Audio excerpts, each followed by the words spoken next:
প্রিয় উপস্থিতি, আজ আমার আলোচ্য বিষয় হলো লামাযহাবির ভ্রষ্টতা ও আমাদের করণীয়।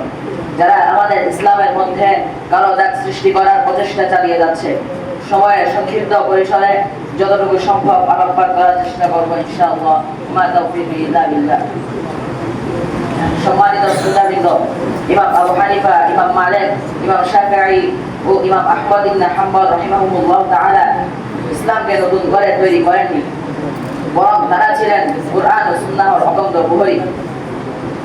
আল্লাহ তাআলা পবিত্র কুরআনের সূরা নিসায়ের 59 নম্বর আয়াতে নির্দেশ দিয়েছেন, ইয়া আইয়ুহাল্লাযীনা আমানু আতিউল্লাহ ওয়া আতিউর রাসূল ওয়া উলিল আমরি মিনকুম ফাইন তানাযা'তুম ফি শাইইন ফারুদ্দুহু ইলাল্লাহ ওয়া রাসূলি ইন কুনতুম তু'মিনুনা বিল্লাহি ওয়াল ইয়াউমিল আখির যালিকা খায়রুন ওয়া আহসানু তা'ওয়ীলা। হে মুমিনগণ, তোমরা আল্লাহ এবং তার রাসূলের অনুগত হও এবং অনুগত হও তোমাদের অন্তর্গত আদেশ তাদের করে। অতঃপর যদি তোমাদের মধ্যে কোনো বিষয়ে মতবিরোধ হয়, তবে তোমরা তা আল্লাহ এবং তার রাসূলের দিকে ফিরিয়ে দাও, যদি তোমরা আল্লাহ এবং পরকালের প্রতি বিশ্বাস করে থাকো। এটাই হলো কল্যাণকর এবং শ্রেষ্ঠতর সমাধান। প্রিয় তালেবাইন ভাইরা, উক্ত আয়াত থেকে আমরা স্পষ্ট জানতে পারি যে আল্লাহ তাআলা উলিল আমর বা বিজ্ঞজনদের অনুসরণ করার নির্দেশ দিয়েছেন, যা মাযহাবে।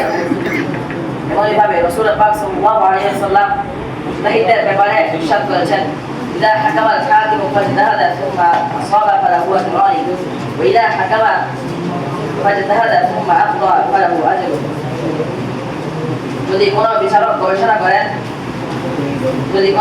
ফয়সালা করেন অথবা গবেষণা করেন এবং সঠিক সিদ্ধান্তে পৌঁছতে পারেন, তবে তার জন্য রয়েছে দুটি প্রতিদান।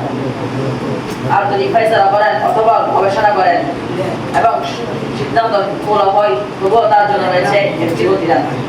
তিনি আরো বলেছেন, আমার উম্মত কখনো ভ্রষ্টতার উপর ঐক্যবদ্ধ হবে না। সুতরাং এই যে শতাব্দীর পর শতাব্দী ধরে বিশ্বের লক্ষ কোটি আলেম ওলি আল্লাহ এই ইমামদের অনুসরণ করে আসছেন, এটা কি উম্মাহর সেই ঐক্য নয়? এই উপস্থিতি, অনেকে প্রশ্ন করে থাকে, আমরা কি মাযহাব মানি না? আমার উত্তর হলো, আমরা কুরআন হাদিস মানি বলেই মাযহাব মানি। কেননা আল্লাহ তাআলা পবিত্র কুরআনে ইরশাদ করেছেন, ফাসআলু আহলা যিকরি ইন কুনতুম লা তা'লামুন। যদি তোমরা না জানো, তবে তোমরা জ্ঞানীদের জিজ্ঞাসা করো। উদাহরণস্বরূপ চিকিৎসা শাস্ত্রের কথা ভাবুন। আমরা সকলেই সুস্থ থাকতে চাই। যদি অসুস্থ হয়, তবে কি আমরা নিজেরাই ডাক্তারি বই পড়ে ওষুধ খাই? না, বরং একজন বিশেষজ্ঞ ডাক্তারের পরামর্শ নিই। কিন্তু দিনের মাসলা মাসাইল গুলো তো চিকিৎসা বিদ্যার চেয়ে আরো গুরুত্বপূর্ণ। সুতরাং কুরআন ও হাদিসের বিভিন্ন পরিভাষা সম্পর্কে, যেমন কোরআনের কোন আয়াতটি নাসিখ এবং মানসুখ, কোনটি আম ও খাস, এভাবে অসংখ্য হাদিসের মধ্যেও কোন হাদিসটি আম ও খাস এবং কোনটি মাশহুর এবং গায়রে মাশহুর, আর কোনটি সহিহ বা গরীব, এভাবে আরো অসংখ্য বিষয় রয়েছে যা সর্বসাধারণের জন্য বোঝা কিংবা উদ্ঘাটন করা সম্ভব নয়। তাই এই অত্যন্ত প্রহরী আল্লাহ তাআলার পক্ষ থেকে দায়িত্বপ্রাপ্ত। আর রাসূল সাল্লাল্লাহু আলাইহি ওয়াসাল্লামের উত্তরসূরি সাহাবা মাযহাবের ইমামগণ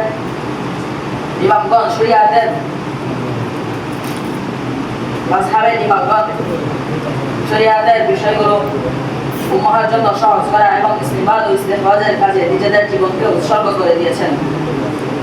প্রিয় ভাইয়েরা আমার, বর্তমান সময়ে একদল মানুষ সরাসরি কোরআন হাদিস মারা স্লোগান দিয়ে উম্মাহর মাঝে বিভ্রান্তি ছড়াচ্ছেন।